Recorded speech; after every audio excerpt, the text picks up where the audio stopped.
The international community marked World Refugee Day recently to draw attention to the millions of people who have fled danger around the world.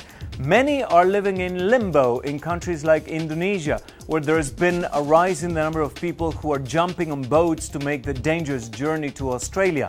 One Iraqi refugee family has urged others not to risk their lives, as SBS correspondent Oscar Surbakti reports from outside the Indonesian capital, Jakarta.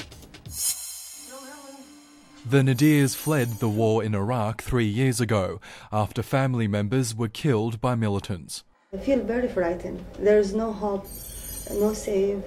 The life is very, very bad. They fled to Indonesia and applied for refugee status at the UN Refugee Agency, a process that took a year and a half.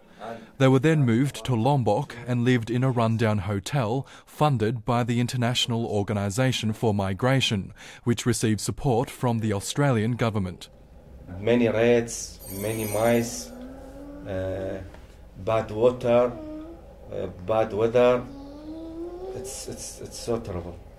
And how long did you spend in Lombok? 2 years. 2 years and 10 days. In that time, they say other refugees tried to escape their situation by paying people smugglers, who promised to take them to Australia. Some were successful, others weren't. But for the Nadir family, the thought has never crossed their minds. In April, the family received some good news.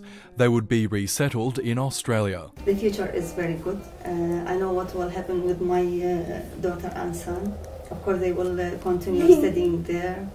I will own a good house there. My husband and me maybe will get job. Things may be looking up for the Nadir family, but stories like theirs are more the exception than the rule.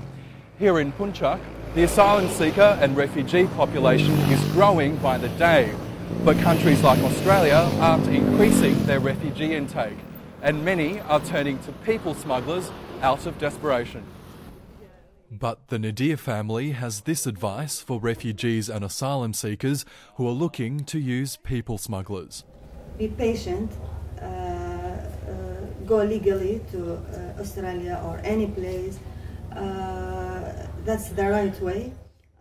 It's a message also being echoed by the Australian government. In Puncak, Oscar Surbakti, World News Australia for CNN World View.